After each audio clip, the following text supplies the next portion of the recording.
I believe you are all just watching me talk about the Q3 Intel threat report, which is really weird because now I'm talking to you in real time, but that was a previous recording of me. I think that's how that goes. How's everybody doing? It's Tradecraft Tuesday. Yeah, where's everyone from? Yeah, where are we all coming in from? I will always lead off a presentation like this with saying, use the chat. Please light up the chat. It's so hard. I got Jamie here, which is awesome, and I can talk to Jamie, but it's so hard to present to a camera when you don't get the feedback. So please light up the chat. I saw Syracuse, and hold on. I saw Syracuse in there. I live in Syracuse right now. I'm not there right now, but yeah, Jeff R. coming in from Syracuse, cool. Massachusetts, Ottawa, Washington, San Jose.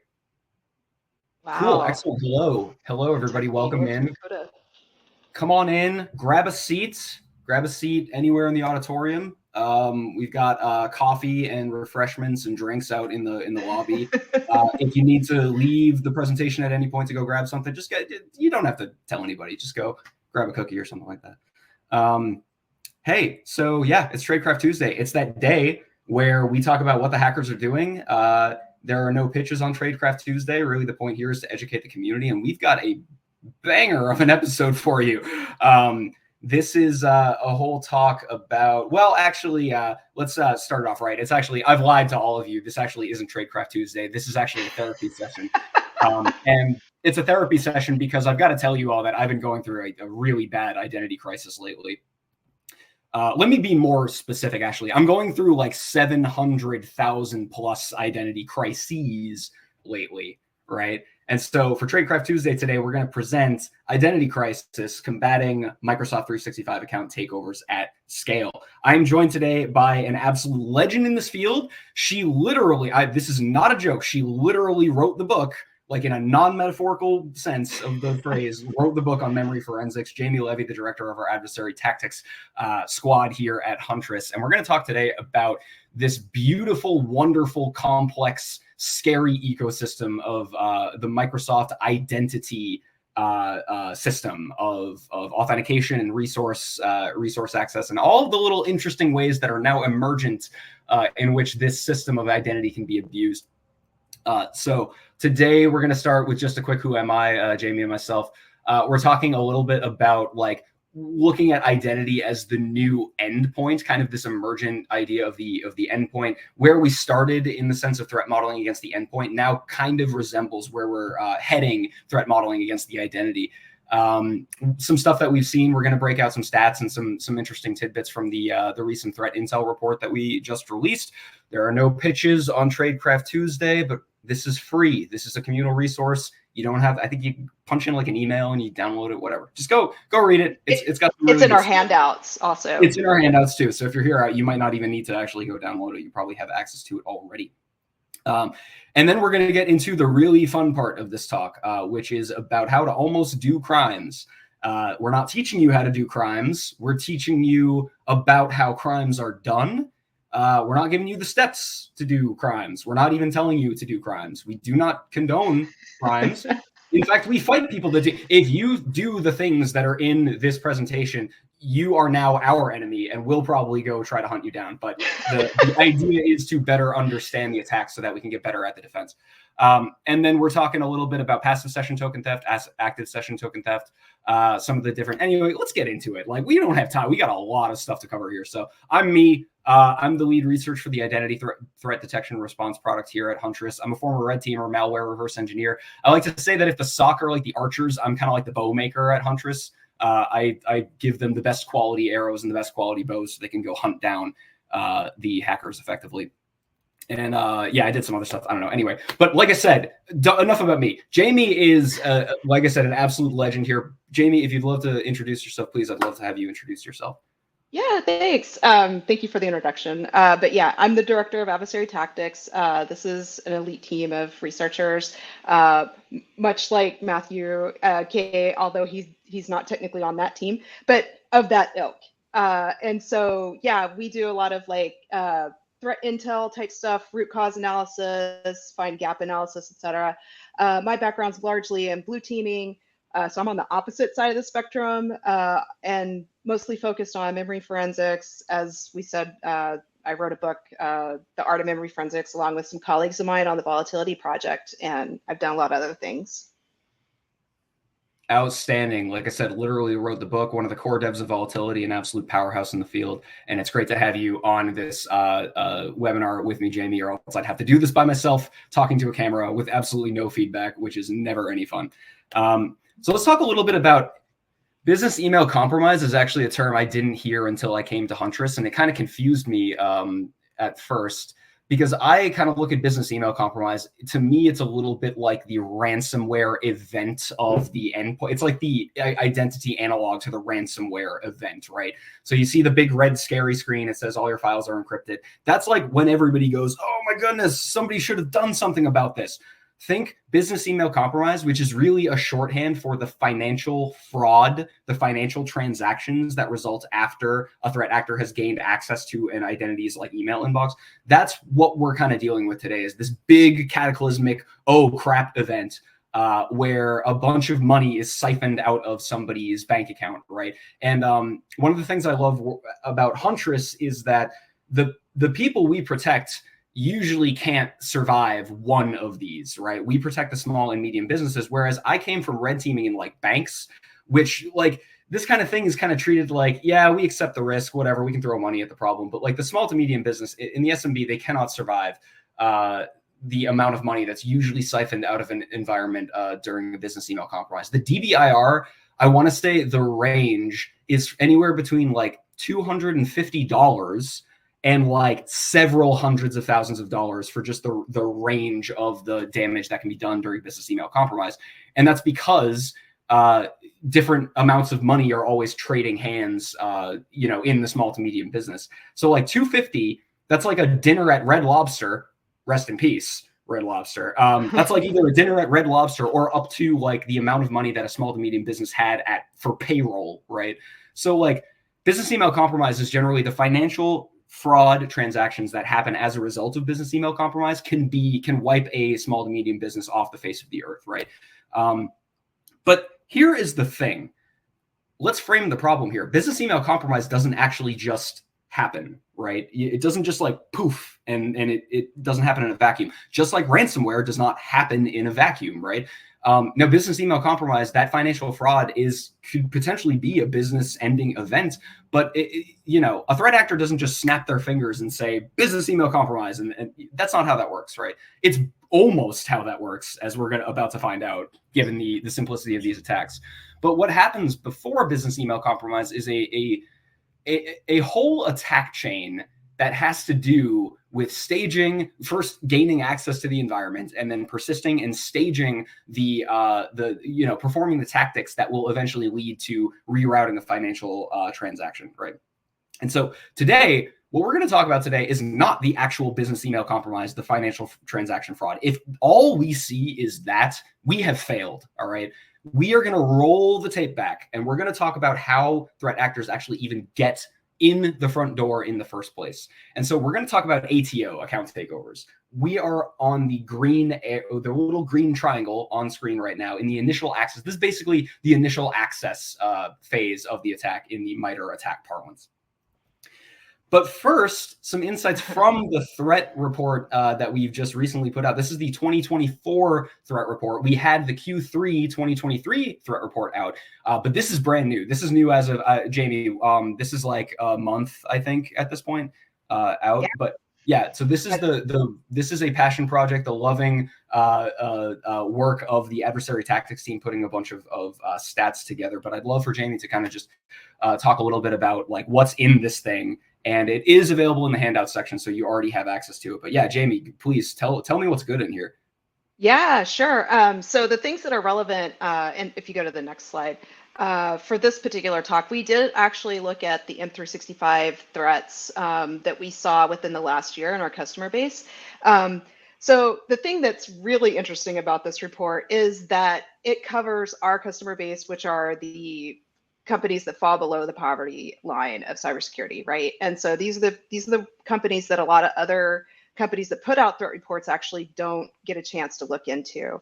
And so we looked at various things from like ransomware, other threats, and we also looked at the M365 threats as well. So this is a breakdown of what we saw across all of our customer base. We could see that the majority of those things that we saw are mailbox rules. Any thoughts about like why that might be the majority? When you look at this, Matt, what do you think? Well, I think that there's an inherent difficulty, and just speaking from the general sense, there's an inherent difficulty with identifying account takeovers in the first place. I think we're going to see why here when we start to talk about what these attacks actually look like. But the mailbox rule component of this whole attack chain is often a smoking gun. That is like an account takeover might be malicious, might be something that's completely normal for the user. So that part is a little harder to determine. But when an inbox rule is created that forwards all emails containing the word salary or invoice or transaction or something like that to some off-board or offshore email address, or deletes them or marks them as read and moves them to the RSS feed. Like those are smoking guns. Usually they're usually named like 2 dots, like 2 periods. Ridiculous. Threat actors are lazy. They're very repeatable in the SMB. So that is how I interpret this one, is that the 43.2% of mail inbox rules is because those are generally the quickest and like most telling activities for an impending business email compromise attack. Yeah, totally. And then we see that these things ring true also in healthcare, which is one of the verticals that we actually looked at just to see what was going on in that particular space. We see that the majority of things that we have on the M365 side are also mailbox rules and VPN proxies. And then if we go to the next slide, we can see that increases even more on the industrial side. So any thoughts like why we would see this even more in this particular industry as opposed to healthcare or anything else? That's a little bit of a head scratcher. I mean, I would anticipate that wherever M365 is used, wherever the Azure identity ecosystem is used, is a rife target for business email compromise. But maybe the industrial sector has larger amounts of money that are trading around. That's probably where they're probably juicier targets. And it's not even comparing targets of opportunity here. Medical is as vulnerable as industry, is as vulnerable as financial, private equities, anything like that. Like there's no triaging of the attack surface here. I think they're all kind of equally vulnerable, which we're going to see here in a moment. Yeah, I believe that you're correct. I think it's the perception of they're moving much more money. They do have these wire transfers a little bit more. Basically, they do that a little bit more than you would see in the healthcare side. Yeah, makes total sense. So let's briefly talk from a topography sense, because it can be kind of hard to wrap your head around what identity attacks even are in the first place and where they exist.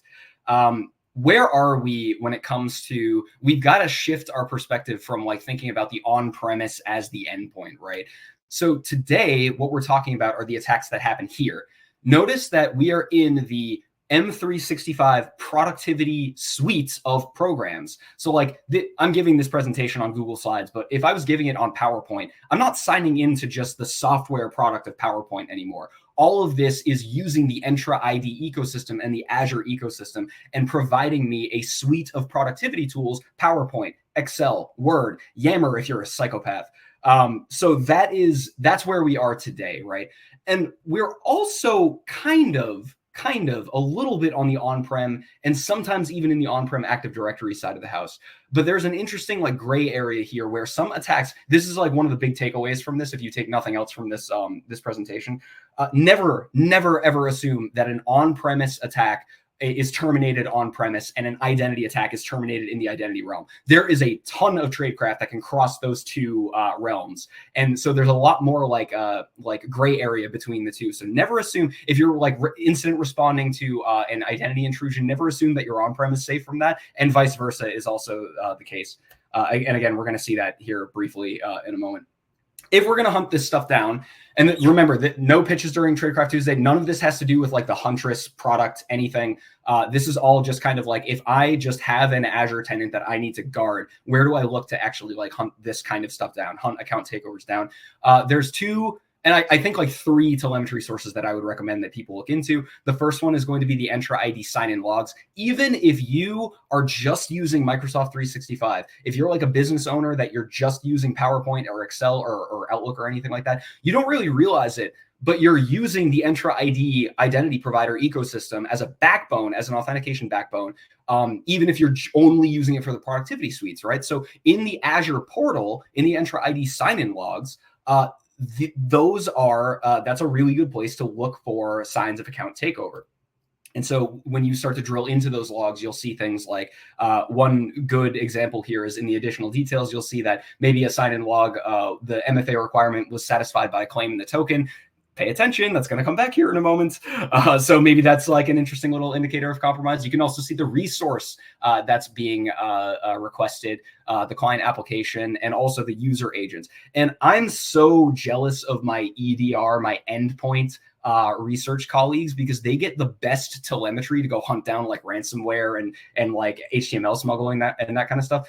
We don't have that telemetry in the identity space. We have just very scant details. Like we don't have like process arguments and parent-child process relationship. And like, we don't have like the memory forensics component of it. We really just are at the mercy of like the logs that Microsoft gives us, right? So we've got to go a long way with a little. A second place that I would recommend that people look into is the unified audit log, which is over on specifically, they call it Microsoft Purview now, but that's the log collector for the actual M365 suite. And so this is also a really good place to look. You have to kind of punch in the parameters that you want to search for here, but you'll get yourself a nice little breakdown. This is my global admin and my HuskyWorks dev tenant. And oh no, you all have my IP address now. So yeah, you can do whatever with that, what you want. So this is a very important diagram right here. Now you could see that the raccoon is stealing the cat food and running away. And that is representative of what my current nemesis here, which is session token theft. So let's talk a little bit about session token theft. And what we're really talking about here is when you authenticate in the Azure ecosystem, more often than not, you're not going to want to have to keep punching in your username and password, right? So you also want to prove, and this is like the central tenet, the central core of the identity as an endpoint idea, that wherever you are in the world, you can prove that you should be able to access a resource by providing some kind of credential authentication, right? And hopefully you're using MFA in that, but that's usually like a username and a password MFA, hopefully, if applicable. Now, Microsoft wants to make this kind of a seamless kind of process, right? So a lot of the time, Microsoft is going to give you some kind of token that says, hey, you are scoped to these resources. You can access these resources. Next time you want to access those resources, don't even worry about it. You can just give me this token and you're good. And so the thesis of exploitation here becomes very, very simple. Steal the token. Like if the token is the thing that says you are you have access to this particular resource and you don't have to authenticate if you present this to me. If I, as the attacker, can just get my hands on the token, I've bypassed all of the need for all of that credential material, right? So I think I don't think Florian came up with this, but he like retweeted it at one point, Florian Roth. He said like, isn't a token just a long password that you don't need a corresponding username to use? And it's like, yeah, totally is. Steal the token. We can do this actively. We can do this passively. To give you a little illustrative example here, let's talk about like what stealing a token would allow you to access. So in the Graph API, so like Microsoft has one of the other kind of like, just on a little tangent here, you'd think that like accessing Microsoft 365, it's just like logging into office.com and punching in your username and your password, and then that's the only way that you can access resources. No, absolutely not. There are several different services and APIs and ecosystems that allow you to access different resources. And like, if you want to build an application that programmatically accesses somebody's emails, you can use OAuth to build that application into your Entra authentication schema. And then your application can trade emails on your behalf. So it's way more complicated than just like, log into office.com with username, password, and MFA. And this is an example of that. In the Graph service architecture, the tokens that are traded around to allow someone to use and access a graph resource are JWTs. They're JSON Web Tokens. They start with EYJ0. So I like to remember that with A Joe. Where are you going with that access token in your hand? Love right? it. Jimi Hendrix style. So access tokens, the JWT will allow you, it gives you a scope, it gives you the resource that you're accessing, and it gives you just a big long string that's essentially the token. It's the thing that proves that you are you, right? Now, you'll find these tokens in the weirdest places. So I wrote a little tool that does this. This is a C# implementation of a Python script called TokenFinder. And so like I say, like the application of Microsoft Excel is no longer just the software of Microsoft Excel like it was in the early 2000s, right? It is now a client application of the broader Azure Entra ecosystem. And there are just tokens hanging out. Jamie, you'll love this. This is in the memory, right? So you can carve this right out of the process memory of like Excel in this case, right? So if you dump the process memory out and you carve for EYJ0, you're going to find things that look like this. And so the output of this tool that I wrote gives you the user in this case. Who does this token belong to, right? It gives you the resource, or in this case, the audience. Resource and audience, basically the same thing. What resource are you going to access with this? In this case, the Graph API. It gives you the scope. We don't even have enough time to get into like the difference between delegated scope permissions and application scope permissions. But basically, what does this access token allow you to do? And then finally, the actual token itself in its entirety is right there. If you carve that out of excel.exe, if you have like a C2 agent on the endpoint, what you can do with this, and this is just, you can punch this into jwt.io and confirm that all of this is, actually a token. You can basically say, if you find this laying around somewhere, you can basically say, hello, Graph API, I would like to access my emails. I have a token that's scoped to you, Graph API, and it has the requested or required scope of permissions to be able to. So here you go. I'm going to make a curl request. That, again, this is a REST API, so all the mechanism of kind of interacting with this is just curl or a web browser or something like that. I'm going to curl the Graph API and present my token as the authentication mechanism. And there we go. I've got my emails. That is an encapsulation of the problem that we're dealing with here, right? So I, an attacker, should not be able to access somebody's emails unless I provide some kind of authentication. That attack should be stopped by me requiring a username, a password, and MFA if applicable. But I just bypass that whole requirement and I can read lowpriv at huskyworks on Microsoft.com's emails right there. If we talk about the different types of tokens and what they provide to us in terms of value to the attackers, there are several different ones. There are access tokens. Think of this like a Dirk-Jan Molina has a really good, I should have put that in here. I should have added this before, but he's got a really good graphic for this one. Think of this as a pyramid, all right?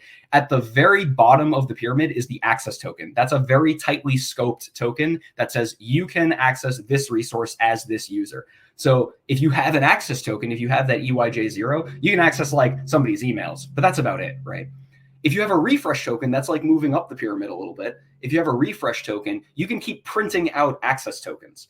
And one interesting thing here is that there's something called the family of client IDs, which means that Microsoft's implementation of OAuth allows you to take a refresh token and say, all right, I have an access token that's scoped for somebody's emails, but I want to be able to access their Excel documents, right? So I'm going to use the OAuth authentication schema to trade in my refresh token for a different scoped access token.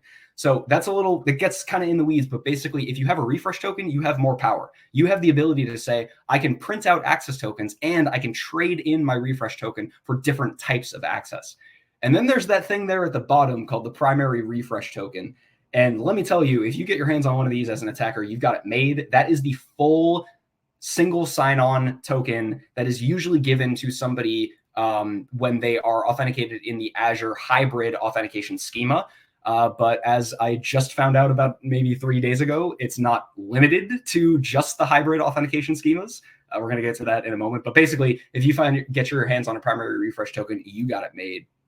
But we are going to focus today briefly on these two right here, because this is where in the SMB most crime actually happens. This is what enables most crime to actually happen. ESTS off and ESTS off persistent. when you log in to office.com in your web browser and you provide your username and password and MFA, this is the cookie that gets stored in your web browser after you authenticate. And so these are extremely high value in the sense of adversaries trying to enable some kind of financial transaction fraud or business email compromise attack. Because if you have the ESTS auth cookie, you've got it for 24 hours. If you've got the persistent, you've got it for 90 days, right? So you might stage an attack and wait until some kind of email comes through that says that an invoice is going to get routed somewhere. And then that's how you make your payday. And I guess that begs the question, though, how are these tokens actually stolen? So let's talk about dumpster diving, passive session token theft. So this is how to almost do crimes. I'm not telling you to do crimes. This is how crimes are done, how to almost do crimes, all right? So you're going to hop on Mullvad VPN, okay? Mullvad VPN is the best because it doesn't keep any logs about who's actually accessing it, and you can basically like mail them an unmarked envelope with cash in it and your account ID, and they'll grant you time, no questions asked. Anyway, don't do crimes.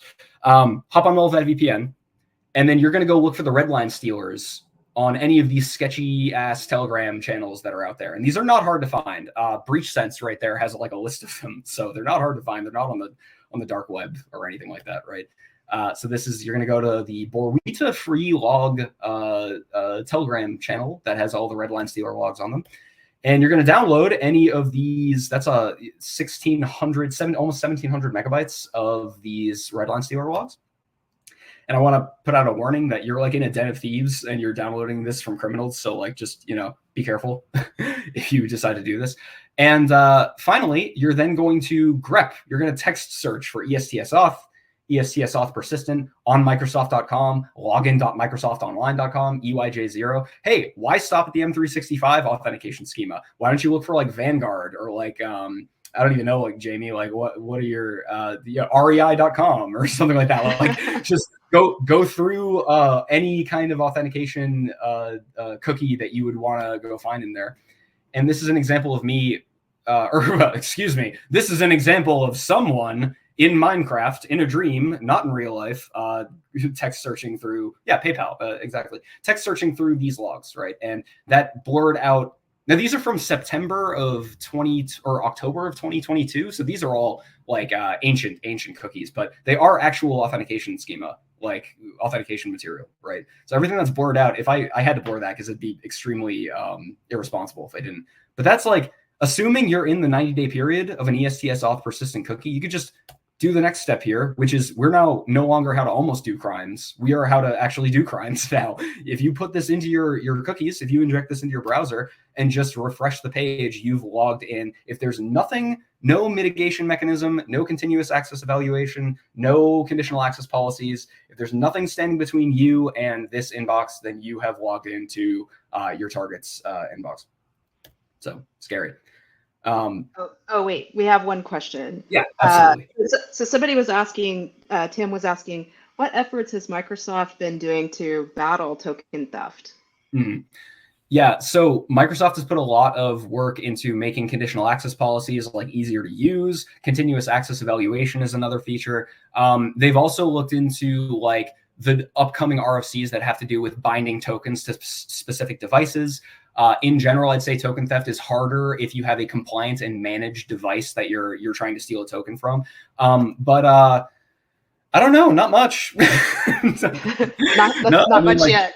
They can certainly be doing more, especially given some of the complexity and the other attacks and tactics that we're about to see here. So if that's passive session token theft, if that's dumpster diving, what if you need something a little more targeted, right? And I think we all know and love this guy right here, this little steal the phone right off the table. There we go. This is active session token theft. This comes in many different flavors, but I think you all are familiar maybe with one in particular that we're going to cover. And that's this handsome fella right here. Oh, baby, Evil Jinx. Yes, Evil Jinx. I missed you. I always miss you, Evil Jinx. If you're not in on what this is the one attack that if I could wipe it off the face of the earth with a snap, this is what it would be. This is reverse or transparent proxy phishing. and I maintain it's way too overpowered. It is a way that a hacker will stand up infrastructure and coerce somebody via social engineering. We're in the active session token theft realm here, so this assumes interaction. This assumes some kind of like social engineering attack. But they basically they coerce you into logging into their particular infrastructure. But their infrastructure is just a transparent proxy. It's just grabbing what's at login.microsoft.com and presenting it to you. And then when you punch in your username, password, and MFA, your session gets validated, but it gets validated through this transparent tunnel that the attacker controls. This is what that kind of looks like. If you're not familiar with this, I know many people are. This is probably a review for a lot of you. But again, this is talking about session theft and account takeover. In a normal authentication, a user will provide username, password, and MFA code, because I know you're all using MFA, right? Don't tell me if you're not. They'll provide MFA. And Microsoft will say, hey, looks fantastic. Here is your ESTS auth or ESTS auth persistent cookie. Go ahead and store this in your browser. You will not have to provide your username, password, and MFA next time you log in. And that's what they see. They go to Outlook or they go to the office.com portal, etc. But what if an attacker has recovered their username? Because that's very easy for OSINT-wise. That's easy to recover. What if they have their password because it was in a breach somewhere, or their password is, pet name 123, right? What if they have that, but unless they have the actual device, the MFA device that has the code on it, and it's made even harder with number matching MFA because you can't really do like an MFA fatigue style attack anymore if it's number matching MFA. Unless they have that device, unless they go like steal the phone from somebody's apartment, they won't have the ability to pass MFA, right? And that makes them mad because like I'm a hardworking cyber criminal here, and I want to stage a business email compromise attack and make off like a bandit, right? So what I do is I go grab this tool from GitHub, Evil Jinx, and I stand it up on some evilsite.com. And then I'm going to send an urgent email to this user that says, hey, there's some weird stuff going on with your account right now. You've got to log in. Please go here and don't ask too many questions. That's very key. Don't ask too many questions. And this is what, when the user who is now very concerned about their account, this is what the user sees. I have a question for chat. Put a 1 in chat if this is the actual Microsoft authentication portal. If this is the real one, when a user actually goes to that evil link, put a 1 in chat if you think this is the actual Microsoft login page. I'll wait to see if we get any 1s in chat here. 0.5, Nick H says. Why 0.5? That's an interesting take. I'll tell you right. I'll tell you what, he's actually right. It is 0.5. This actually is the Microsoft authentication page, but it is presented to the user by way of Evil Jinx, right? So you're actually 0.5 is kind of a correct answer there. So instead of going to the actual Microsoft login page, our user is now accessing the login page through this evil server, right? And the evil server will just forward that along right to the legitimate Microsoft page. And Microsoft says, hey, username and password looks good, but do you have any MFA? Evil Jinx ferries that information right back to the user, says, do you have MFA? The user will provide their Microsoft Authenticator MFA code, and Evil Jinx will forward that right along. And then Microsoft says, hey, looks good. Here's your session token. Store this in your browser. You will not have to authenticate again. And what happens when you are the attacker sitting at the console of Evil Jinx and that particular activity takes place? This is what you see. And this is the blurred out captured session cookie, the token of lowpriv at huskyworks.onmicrosoft.com in this case. And if I punch in this ESTS auth persistent cookie into my browser, I have completed an account takeover. We used to call this man in the middle. Yes, this is now adversary in the middle. And speaking of adversary in the middle, Tradecraft, I got a little interesting piece of Tradecraft for you that we picked up recently. We wrote a blog on this called Smuggler's Gambit, and this one kind of blew my mind, although somebody was like, dude, this is not new Tradecraft. I don't know how you missed this. And I was like, all right, fair enough, whatever. But it still was very interesting to me. We picked up on a phishing lure that is an HTML document, an HTML smuggling document, which is a tactic that I used to use as a red teamer. Essentially, you pack a payload into a .html file and have the JavaScript of that .html file reassemble the payload at runtime and then present the payload to the user. That payload could be an LNK file that installs a follow-on, second stage payload or something like that. But this one was an HTML smuggling document where the JavaScript was reassembling and rendering an adversary in the middle login page. And the reason we knew that is because we could inject an arbitrary user into this page, and the page would present the authentication portal for that user. So I used one of my testbed, my sacrificial lamb testbed environments, used my testbed user and fed it into this HTML smuggling document. And it rendered the login page for my user, not this company branding target user at target site. This was like targeted at some, I think like a, I don't even know, it was like a financial institution or something. And here we see that the mechanism of how that actually works is that this is an iframe. This is an injected iframe that reassembles the adversary in the middle login page into this HTML file, which is super interesting because you're not directly going to a link at that point. The pretext here would be that you're like emailed this .html file and you copy that right to your desktop or something like that. And notice that I'm opening this, the URL bar is actually the file UNC path, or not the UNC path, the file path, right? And so we're not actively going to some.evil.site. whatever. We're going to just a reassembled, like transparently proxied iframe of that adversary in the middle login page. I thought that was really cool. Anyway, it is at this point in the presentation that I think we all start to get a little feel like this is a hopeless endeavor and saying like, well, what can we do about that? And like, I used to be a red teamer, and it would have been very easy for me at this point to be like, I'm a red teamer. All this defensive stuff is on you. That's not how we run. That's not how Huntress rolls. So we're going to talk a little bit about like, what can we do to hunt this stuff down at scale? And I want to caveat this by saying that like this kind of detection, this kind of strategy, this may not work for everybody, but we're finding that at scale, this is actually like, it's proving to be an extremely effective way to hunt this kind of stuff down. We need to, like I said before, we don't have the telemetry of the EDR space. We don't have the telemetry of the really specific like parent-child process arguments and that kind of thing. What we do have is the Entra ID sign-in logs, the unified audit log, which presents us with enough to go off of, but we have to correlate. We have to cluster and correlate multiple data points here. And so let's talk about how, like, to use a very forced metaphor, I think of this a lot like a chemical equation, right? Where each of these individual data fields that the unified audit log presents to us are like different individual elements. They're chemical elements, right? And so just like in an actual chemical equation, when you combine chemical elements together, you start to form compounds of more powerful, more interesting things. You take sodium, you take the other one that when you combine it, it explodes. I forget. I got a D in chemistry. Don't ask me about it. But you put those two things together and they explode, right? So like you take like, what is that? Sodium and it's like water and sodium, right? Or something like that.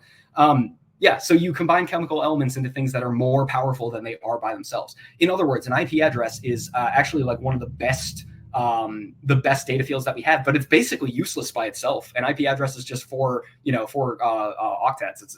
It's hard to make anything out of that, but it's the context. NACL, thank you. Yes, sodium chloride, thank you. So it's the context around the IP address that actually makes this more powerful. So let's talk about like what that looks like in specifics. Put a 1 in chat if you think that. Let me not advance the slide yet. Put a 1 in chat if you think that like in your organization, and there's no wrong answer here because everybody's organization is different. Put a 1 in chat if you think login from a new location would be a really good way to hunt down an account takeover from a threat actor in your environment.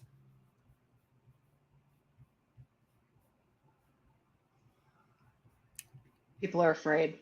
People are afraid. I don't know. I got, yeah, a couple ones. 1, 0, 0. Again, no wrong answer here. But at Huntress, that is untenable. We can't do that. So at the scale that we work at, we see about 12,000 new login locations every single day, right? So just a login location by itself can't, unfortunately, make much out of that. This is where that wonderful term impossible travel comes around that I so dearly love. And I'm being sarcastic there. The actual telemetry, the data has proven that trying to hunt down location movement is a fool's errand, at least at the scale that Huntress works at. But in a smaller environment, that might actually be good. But for Huntress, how about we start to draw some of these data points together? Log in from a new location, and we take that and we group that around session ID, right? So if we go back to the unified audit log, which is right there, this last one at the bottom here, session ID. So that's your GUID that ties together all of your authentication activity in a single session. It actually starts before you even logged in. Once you hit the browser, you're given a session ID. And if you don't do anything past that point, then there's no authentication. But if you do authenticate, you now have a session ID that ties that together. So for any two events in the same session ID, let's trigger a detector when we see one of these events come from a new location. That's actually better, but like all you would need to do is just hop on a plane and go somewhere else for that to cause a false positive, right? So let's say that you've pulled all your telemetry together and you've written maybe a Python script or a Jupyter notebook, and you're correlating, you're pulling together by session ID, and you see that somebody's moving around, and you're like, oh, this is a potential account takeover. All it really takes is somebody to just move out of cell phone reception into a new tower zone, and that looks like an impossible travel scenario. So it's better, but it's not great, right?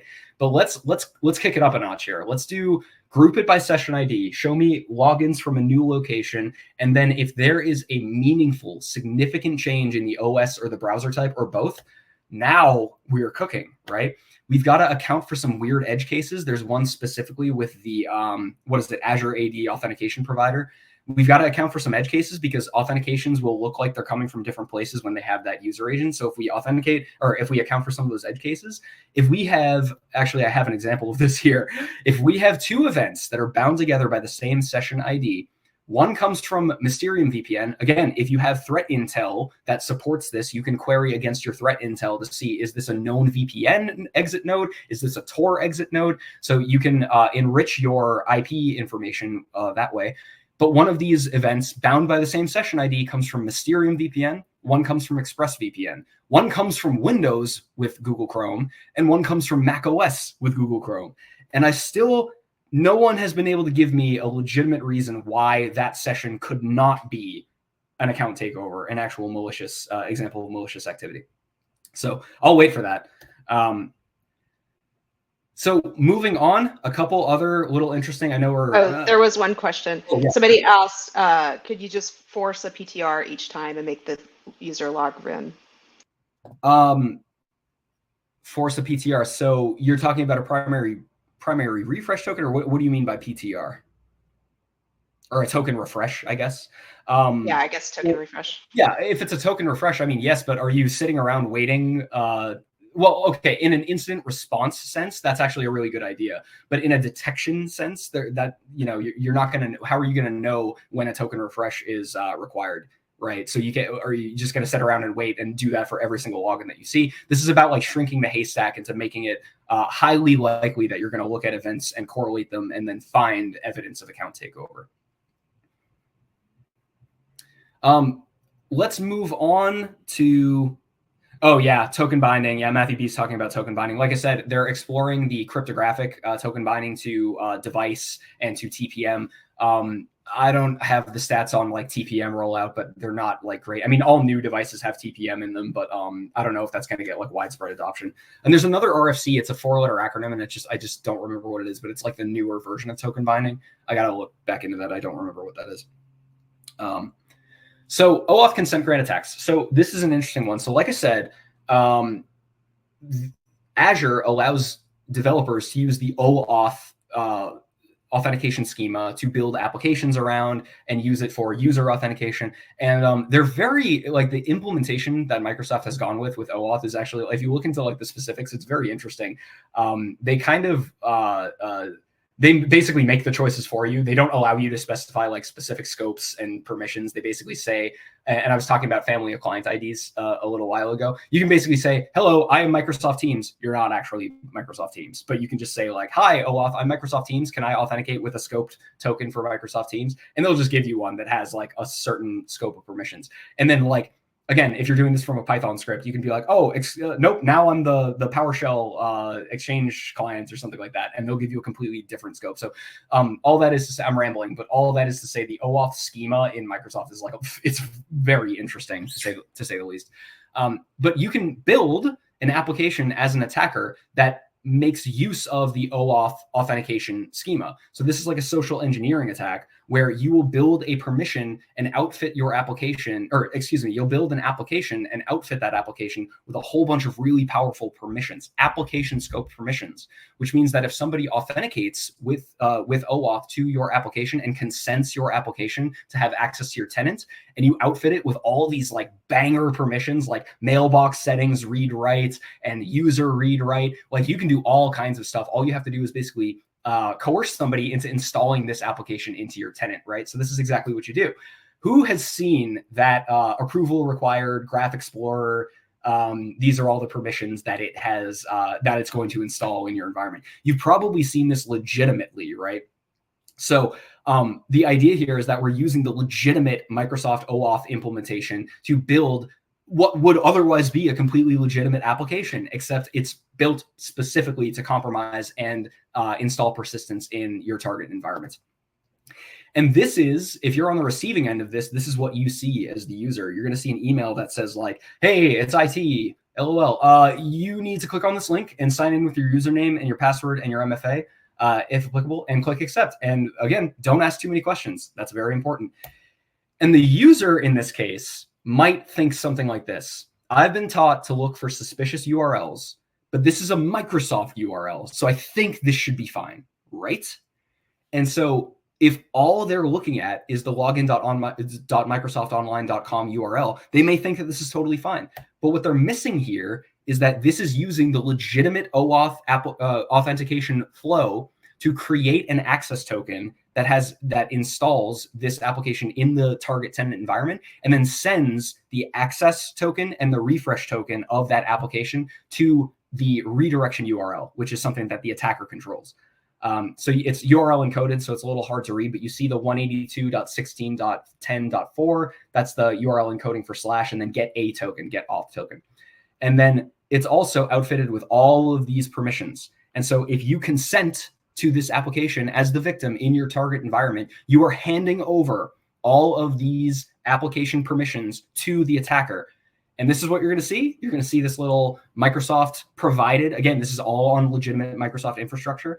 You're going to see Microsoft provide this little like, permissions requested. You can consent on behalf of your entire organization. There's a, as a side note, a way to mitigate this. There's an option that you can disable that users from consenting on behalf of an entire organization. So I'd recommend you look into that. And if you are the red teamer or the cyber criminal at the other end of this token authentication hijinks, this is what you see right here. I was running a red team engagement where I ran this very attack, and you can see the access token, the EYJ0, that's your access token, but even better than that, the ODOT, the refresh token, is also captured as well. And that is sent to, that is the authentication process is completed, and that token gets sent to that redirection URL. That's just a little bigger, so you can see it a little better. So that's OAuth consent grant attacks. Fun. And then onward to device code phishing. This one blew my mind. Who, again, one in chat, if you have used the Microsoft device code authentication flow in a legitimate fashion before? Let's see if we get anybody. This is a rare one, all right? So like your MSP engineers might have used this. Any developers might have used this. Okay, yeah, we've got a couple. All right, so the reason Microsoft allows you to request a token at a place that has like a web browser, and then pass a token to something that has no web browser, right? So think like an IoT device, or I guess I've used this in scripts before. If I need a script to be able to authenticate to Microsoft OAuth, you can request the token from the script and then sign in on your web browser. And then like the token gets sent to your script, right? Because you don't have a web browser in a script. That doesn't make any sense. But you can just like start the authentication in one place, finish it with a web browser, and then pass the token back to the script. And the reason that you would want to do this is in, I think, what they call like interactive constrained environments, IoT devices, smart printers, scripts, like I said. But here's the thing. This is like a niche feature, right? Like only a few users really should be using this for a very specific reason. And as attackers, we can actually like take advantage of that, right? So this is another phishing attack. This is another social engineering attack where we'll go to the Microsoft API and we'll say, hey, I would like to start a device code authentication process. please give me a code that I can punch in over here on my smart TV or my script or whatever. And Microsoft will give you that code. And then this phishing template is actually built from inverse costs. Lena Lau, she runs Sintra Training, which is the place that I took all of my M365 and Azure training. So it's a really good course. But she built this kind of like this template fish for this. And it says like, hey, anomalous IP logging in, you should log in right here. Go to Microsoft.com/device login and punch in this code. And again, this is like another example where it's like, oh, I've been taught to look for like some .sus .whatever .this isn't real .ru, but like this is Microsoft.com/device login, right? So this looks totally legitimate. So I go there, I punch in the code, I then sign in, I put in my username and my password. Jamie, you see where this is going, right? And then I punch in my MFA if I have MFA. And then on the other end, the attacker just needs to curl an endpoint on the Graph API that says, have they logged in yet? Nope. Wait 10 seconds. Have they logged in yet? Nope. Wait 10 seconds. Have they logged in yet? Yes. Thank you for the token. I appreciate it. And that's your access token there, your AJO. Where are you going with that access token in your hand? And somebody had a question if you could limit the default amount of devices authenticating. I don't know. I'd have to look into that. So let me write that down for after the show. Okay. I'm going to take a screenshot of that. And I will, I'm not sure about the device, concurrent devices. So we didn't really talk a lot about mitigation in this, but like one way to mitigate that I think is now out of preview is that this whole authentication workflow can be disabled in your tenants. So if you have no reason, like if you're like dry cleaner administrative assistant has no reason to be using the device code authentication workflow, just disable it, right? That is a recent implementation on in Entra ID that you can disable that outright. And finally, with the 10 minutes remaining, I want to make sure we still have time for questions here, but like we don't even have time to unpack this one. I learned about this like 2 or 3 days ago. Actually, Jamie was the one that posted in the work Slack.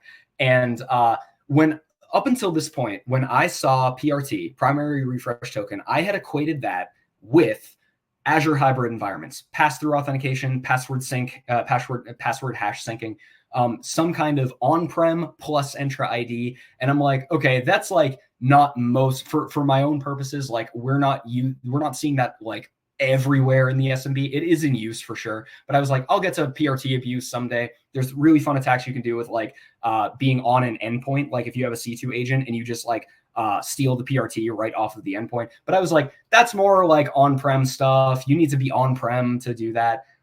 Nope, totally don't. You absolutely do not. You can fish for primary refresh tokens. And in fact, you can fish for them even in tenants that aren't enabled with hybrid sync authentication. You don't need to have any kind of pass-through authentication or sync status or use the hybrid auth in any variety. What this basically does is you as the attacker send a fish with the scope and the resource necessary to start the enrollment of a PRT on a device, right?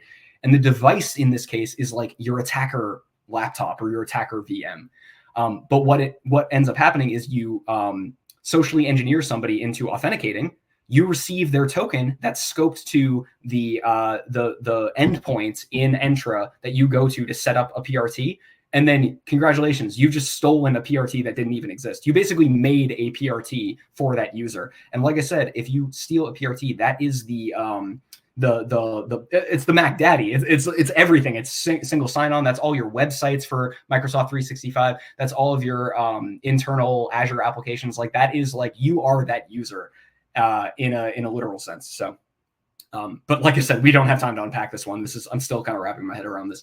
But please, Dirkyan Malima is like I consider him to be like one of the preeminent Azure researchers. And if you're interested in this kind of like Azure attacking stuff, go to his blog and read up on this tradecraft. It is absolutely fascinating. And I feel like I just got the rug pulled out from under me, given that I was like, oh, we don't have to worry about that unless pass-through authentication is used in the environment. Nope.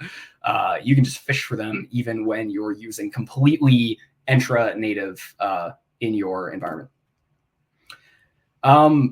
So that's a lot of, we're going to wrap it up here. And I want to make sure that we have a little bit of time for questions here. If I were to say one thing, I mean, account takeovers here, token theft, OAuth, consent grant attacks, device code flow, phishing for PRTs, all of this stuff. I mean, it seems a little hopeless from the defensive side of the house. I would, if you feel a little hopeless, like I would understand, but just remember that like, you got to line up the layers of Swiss cheese. Like account takeover is one phase in the attack chain, right? So I made a big hullabaloo at the beginning of this presentation about like, oh, we got to rewind the tape and make sure that we forestall these attacks and head them off at the pass. But remember, there's lots of other activity that can telegraph that an attacker is about to pull off a business email compromise attack. Rogue MFA edition, device edition, like we just talked about with PRT abuse. Service principals getting credentials added to them where there was no credential for that before. Email inbox rules, like we said earlier, is the smoking gun here. New users added to admin groups. Line up your layers of Swiss cheese. Look for more than just account takeovers. There's any phase of the attack chain is a good phase to forestall and hunt down these attacks. And remember that, like, always remember, if the only thing that you see is the financial fraud transaction that results from business email compromise, then like we as defenders have failed, right? So keep your head on a swivel, and that's pretty much all I got for you. Where in the world is Huntress? Rocky Mountain Healthcare Summit coming up in Denver. Actually, that was 6/12, so that already happened, I guess. So Exchange Security, 7/15 to 7/17, so that's going to be in Dallas. But yeah, if you want to find where we are in the world, just go to huntress.com/resources/upcoming events. Next up, I'm super excited for this. Ignore everything I just said. None of this stuff matters. Pay attention to this. Johnny, our principal product researcher of EDR, the guy that I'm so jealous of because he gets all the cool telemetry, Johnny and Alden, who's our senior detection engineer, are going to be reverse engineering. There will be many conversations about if Binary Ninja or Gidra or IDA are better. I'm over here using Cutter in the corner like, hey, guys. So through. It's going to be a great show. Johnny and Alden are absolute. They're practitioners, and it would be worth your time to come through for this. They're going to unravel and reverse engineer some ransomware. That should be really fun. August 13th. I myself will be in Spain at that point, so have fun. I'm like, no, I'll come through. Now he's jealous. I'm going to be in Spain with VS. Thank you. I'm me. Jamie's Jamie. That's where you can contact us. I got the references in here. This is included in the slide deck in the handouts. So please check that out if you want more information. Email us if you have questions. We've got just a couple minutes for questions in the chat before we wrap it up here. Yeah, we do have a lot of questions, actually. Yeah. So one person asked, is it possible to steal token-bound tokens from an Intune intra-join device? Okay, so let me think about that. So if it's bound to the device and it's managed, compliant and managed in Entra, no, because you'd have to have the device at that point, right? So unless you like steal the laptop, unless there might be a way to introduce a device into Azure and claim that it is compliant and managed, but even that, I guess you're not really stealing the token at that point. You're just creating authentication for that. So I'm leaning towards no. You would have to have the device itself, but I could be wrong about that. I wouldn't be surprised if like Edwin from Trusted Sec is like, oh no, I ran that attack last week. Check it out. So I wouldn't be surprised if I'm wrong about that, but I'm leaning towards no. Okay. Somebody else asked, is Huntress looking into monitoring application permissions and flagging apps that are requesting admin permissions? I would love to answer that question. Not at Tradecraft Tuesday. This is about the Tradecraft. There's no pitches. We're not talking about the Huntress product today. Cool deal. So yeah. Somebody asked about the 1.7 gigabyte list of tokens. They understand where you got it, but they're curious if you know where it was scraped from initially. I think I totally glossed over that. That's from the Redline stealers. So okay, so the attack looks like this. I'm a user. I need Notion, right, as a note-taking application. So I Google on a new laptop, like or something like that, or like on my laptop, I Google Notion, and I find like an ad that says Notion, download the Notion application. But that's an SEO poisoned ad, right? And what's actually served to me is something that looks like Notion, but is actually the Redline stealer. So the Redline stealer is a credential scraper that like runs through the whole file system of a target that it infects, usually distributed via sometimes phishing, but most of the time SEO poisoning. and collects all your credential information, dumps out the memory of your browser, steals the cookies right out of the memory of that, or steals them if they reside on disk. Firefox and Google Chrome kind of do different things. So Google Chrome protects those cookies with the data protection API. That's beside the point. It steals your credentials. It steals a whole bunch of stuff from your file system and then just posts them up to the Telegram forums, where the people more criminally inclined than I will sell them to you for the right price. Cool. Jeffrey asks, would phishing-resistant MFA methods prevent these attacks to occur? Kind of. Phishing-resistant MFA is really, really good, but it's not foolproof. And actually, that PRT, Phishing for PRT blog has a couple examples that defeat even phishing-resistant MFA. If you have the PRT, it's essentially completely useless at that point. But yeah, for your Evil Jinx style stuff, if you got a FIDO key, that's a really good way to frustrate somebody who's trying to get you to sign into Evil Jinx. So yeah, some phishing resistant methods are good against some token theft attacks, but there's no silver bullet here. Cool. Eric is asking, in Intra under enterprise applications, we've been noticing that threat actors are adding an application. It's normally named something like GGG or something stupid like that. Are they doing this to redirect the messages or to set up a secondary access to the tenant or account? If they're installing applications, that's likely persistence. Or they're installing another method of internal initial access. So in other words, if they've got access to your Azure tenant, they can build an app inside of the Azure tenant that they can then provide to somebody else to have them consent to that application and send you their authentication material. So it can be either a method of persistence or like internal B2B compromise kind of thing. That's the adversary tactics that I've seen for that move. Okay. Richard asks, you mentioned sign-in log entries with MFA requirement satisfied by claim in the token as a red flag. Would you elaborate on that a little bit? It's not necessarily a red flag. It means that the sign-in from that log did not need username, password, or MFA because it was satisfied by the token that was presented.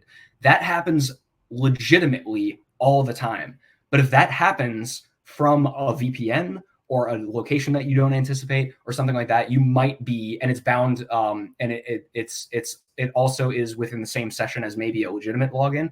That could be an indicator of an account takeover. So satisfied by claim and token simply means that this authentication was completed by presenting a token. It doesn't mean that it's an actual outright account takeover, but it could indicate account takeover. Cool. And then Michael asks, is there a way to adjust the time to live off these tokens at Microsoft or to turn off SSO?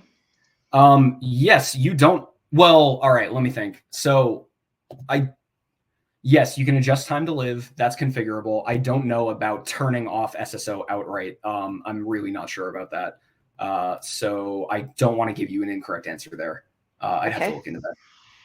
Mitchell's asking, does restricting sign-ons to compliant devices and conditional access policies help defend against the majority of these AITM attacks? I would say the classic answer depends, but yes, I think in general, compliance just by itself is not enough, but compliant and managed means that either this is a legitimate in-tuned MDM, like hooked into Azure device, or the attacker has like created a new in-tune enrollment with their own attacker device, right? Which itself can be, an issue.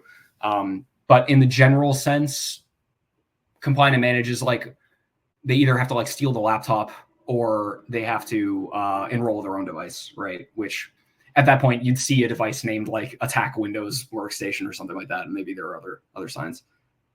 Cool. And I guess we have a little bit more time for one last question by Jason. Our MSP is pushing back on changing the token refresh timeframe to require a user to re-auth with MFA. Do you have a recommendation on the best practice for a timeframe? I don't know if I can give a unilateral recommendation because everybody's requirements are different. I would say long enough that makes sense that your users won't complain, but not so long that in the event of a token theft, attackers have unrestricted access, right? I mean, the ESTS auth persistent token is 90 days, right? Like that's crazy. The normal one is 24 hours. That's not as bad, right? But I don't know if I have like a best practice recommendation for that one. It really depends on your users, what they're going to complain about, that kind of thing. Cool. I think we've answered all of the questions that we had. Yeah, this was a lot of fun, Matt. I think you did a great job. Thanks. I appreciate it. Thanks for coming along with me, Jamie. And thank you to everybody in attendance. If I don't see you, take care of yourself, take care of each other. Happy hacking, hackers and general hackers. And yeah, peace. Yeah, thanks for joining us.